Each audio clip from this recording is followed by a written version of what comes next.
Staring into the flames, I feel something. It's a curious mix of hope and dread. Maybe everything will be okay, and maybe it won't. Crow Country is a perfect example of a modern evolution of classic survival horror. Released just last May, Crow Country is a game that has stuck with me for its story, accessibility, and general vibe. I'd recommend Crow Country to anyone who likes classic survival horror or who wants to try and get into it. In many ways, the game feels like a classic Nintendo 64 or PlayStation 1 era game. There's clear inspiration to the 5th console generation.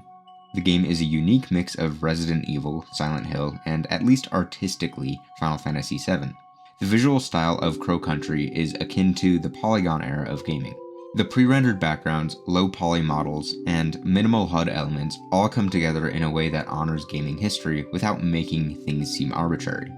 The execution of the visuals and music make the game seem like a sleeper release from the late 90s that I just heard about and played for the first time 25 years later. The music encapsulates the setting and tone of the world so well. The soundtrack communicates these overbearing feelings of eeriness, dread, and whimsy all at the same time, as counterintuitive as it sounds. I think Crow Country's soundtrack is one of the greats and is comparable to portions of both Silent Hill 2 and Final Fantasy VII soundtracks. The artist Ockeroid did an amazing job with the soundtrack, and honestly credit where it's due making a soundtrack that's on par with some of the greats of that era of gaming.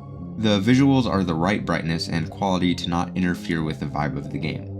Nothing gets in the way of the world building, and nothing seems too goofy or out of place. The game is pleasing to look at given its style, the enemy design is creepy and grotesque, and the roster of enemies is vaguely humanoid creatures that are distorted in appearance and are simply disgusting. Crow Country is truly a Resident Evil light, and I mean that in the most sincere way possible. If you wanted to play the original Resident Evil games, but felt like it might be an undertaking with its retro controls and more archaic game design, Crow Country can serve as a game to ease you into that. One of the more abrasive parts of the early Resident Evil games are the tank controls and isometric camera angles. Crow Country does not suffer from this potential drawback. Sure, you can play with tank controls and not elect to move the camera, but Crow Country is generous with its ability to navigate. Not only are tank controls an omnipresent option, so are fluid twin-stick controls with a movable camera. You can choose to move frictionlessly, going wherever you want, or you can take a more slow and methodical approach like classic Resident Evil, and the best part? Being able to switch at a moment's notice. Combat and aiming your guns is not the easiest thing, which I think balances out Crow Country's difficulty. Ammo isn't super limited, and even though I missed some shots, I never struggled for resources in the slightest. Occasionally I had to switch weapons, but I think the difficulty was well balanced. Traversal and exploration in Crow Country is rewarding just like most of its survival horror predecessors. As one could assume, progression in Crow Country is based on key items, passwords, and their acquisition. Throughout the game, you'll encounter various puzzle and progression hints in the form of staff notes. These staff notes, along with gameplay tips, can be viewed again in save rooms in case if you need to view them all in one place just to figure out what you may need to do next. There are also several hint machines scattered throughout the map. Each playthrough has 10 available hints. I never elected to get a hint, so I can't really speak on how direct or clear they are, but alas, the accessibility is good for players who might get stuck. As you progress to key areas and explore the game, your map will reveal locations where a room has yet to be complete.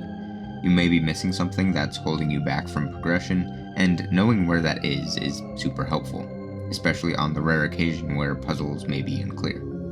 Overall, the puzzles were streamlined, and I don't think I hit any major pauses aside from exploring the map more than I needed to collect all its secrets. There are 15 secrets scattered around the map that can reward you with various resources for your journey. These can come in the form of weapon upgrades and magnum ammo, as well as overall buffs. At some point you can find a map showing locations of secrets, which I wholeheartedly think improved the game, as I felt that I truly was able to experience the game holistically by having something clearly tell me, yeah, you got it all, before moving on to the correctly assumed point of no return. Crow Country follows the story of, if anyone asks, Special Agent Mara Forrest. Don't forget it. Don't mess it up. Mara arrives in the defunct amusement park, Crow Country. Upon arriving, the gate is locked and she must shoot it open. As she gets the lay of the land, she finds a man named Arthur, a reporter who's resting from being attacked, and helps him out by dressing his wounds and escorting him to her car. When she speaks to him, she asks about his symptoms, revealing that she's been attacked by something similar as their experiences match up. Mara then leaves to further investigate the derelict amusement park. Moving forward, you see your first monster, a grotesque humanoid creature. Upon killing it, Mara says she felt bad for killing it, but also she would have felt bad for leaving it alive too. Moving forward, Mara meets with an attorney sent to investigate the amusement park and look for its owner. A similar motivation to Mara. Here we also learn about the incident that shut down Crow Country, and how a kid was attacked by the monsters we've seen roaming around. We'll just call them guests. This put the park under hot water as it hospitalized the child and, well, put the park at where it is now. Continuing on exploring the park, we slowly learn that there's a suspicious supply of gold coming from somewhere in the park. Upon further progression, we meet up with people related to Edward Crow, the park's owner, including his business partner Marvin, his daughter Natalie, and eventually the park's excavation manager, Tolman.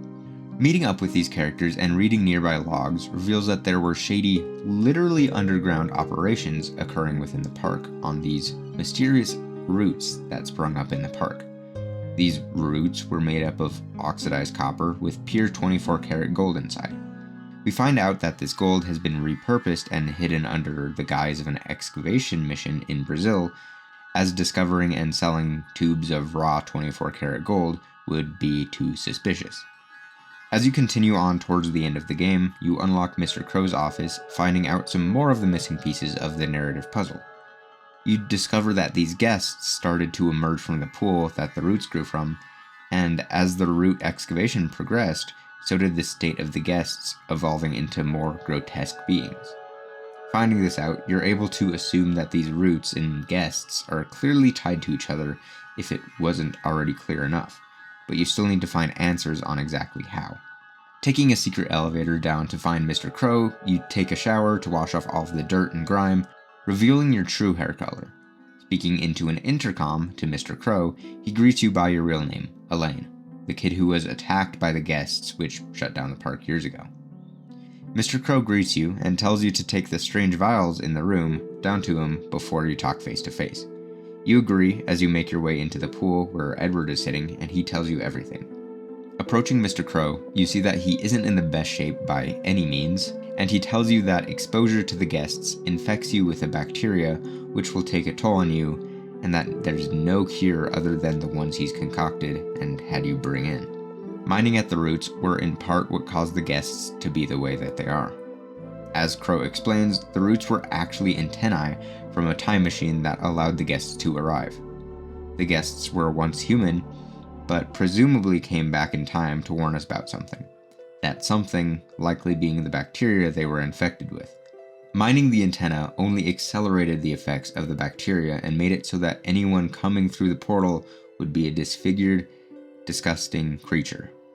Mr. Crow gives you a note that explains when the guests came from, 2106, a year seen throughout the game written in blood in random places. The guests never explicitly tried to harm anyone, and only intended to warn the past of the events coming a mere century later. Mr. Crow says he wants to see what's on the other side, and falls into the pool, sacrificing himself. The final boss begins, and upon killing the deformed Mr. Crow, you round up the survivors and take the cure. At numerous times during the narrative, there are breadcrumbs in the story that you'll discover over time. You start to question who Mara is, why she's here, if she's qualified, what the guests are, and how the gold operation came to be. Phones ring when getting past key points, and when picked up, you talk to Mr. Crow, and while vague at first, he talks to you as if he knows you, by alluding to the past with lines such as, "You came back," and "I'm glad to see you up and about." As these phone calls continue, he also expands upon his motives and what's going on. When you visit with the journalist after saving him, you reference your previous attack vaguely and how the hospital won't help because the infection is incurable. As you explore various areas, you find different ways that the gold is being processed, whether it's being taken apart from the roots or repurposed into looking like ore rocks. Many of the NPCs you meet question your qualifications, including a detective who couldn't arrive on scene due to someone slashing his tires. I wonder who. Mr. Crow's daughter also questions Mara's age, saying she's surprised they sent someone so young. When you meet Tolman, he makes a strange comment saying that Mara's hair doesn't look like a wig. There's also a couple instances of finding guests in locations and positions that make you question their existence and humanity. Notably, you can see a guest looking like they're trying to play the piano. I think that a lot of foreshadowing and hinting Crow Country did was well done, as most things with the game. In terms of the ending and the whole revelation part of the game, well, I haven't consistently stopped thinking about it since I finished it. The game follows the classic greed is bad theme, but something just stuck with me with the portal mutilating fellow humans just because the time machine's antenna were being dismantled. Time travel and alternate universes are overdone in my opinion, but this was a fresh take on it, having the story not be about these topics, but about something not really explored recently in media. What if something went wrong on the other side of the time machine that turned anyone using it into a blob that's impossible to define as human?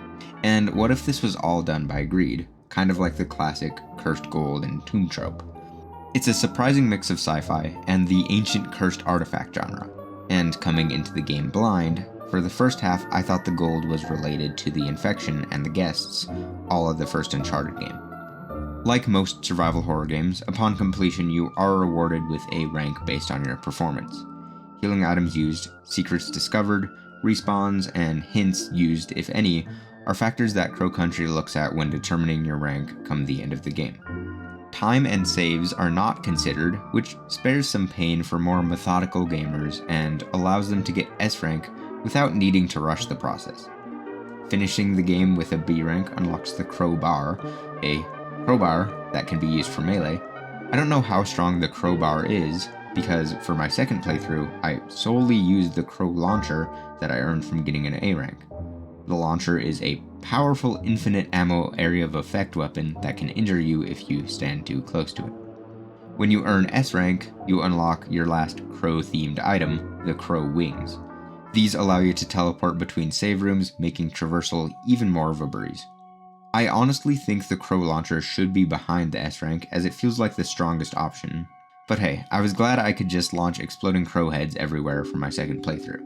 Also unlocked after beating the game for the first time is the Crow Quest. The Crow Quest is an optional extra which enables crystal crows to spawn in on the map. Destroying all 42 crystal crows rewards you with, I'll let you figure that out by playing the game, or I guess by finding another video.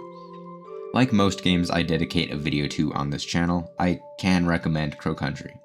Crow Country serves as a solid classic survival horror for people who like those games, and an amazing entry for newcomers. It's a short game, with my first playthrough coming in at 7 hours, which could have easily been less if I wasn't hunting for secrets longer than I needed to. Thank you all for watching. An extra bonus thank you to my channel member Alex Buffmack, which you can join in the end credits if you become a channel member yourself. It is entirely optional, I'll keep making videos no matter what, but anything and everything is appreciated. Other than that, you know the drill. You can help by liking, subscribing, commenting, sharing, anything that helps with the algorithm. Crow Country is great. Let me know what you think about it, or if it seems like something you'll add to your backlog. And until next time, later days.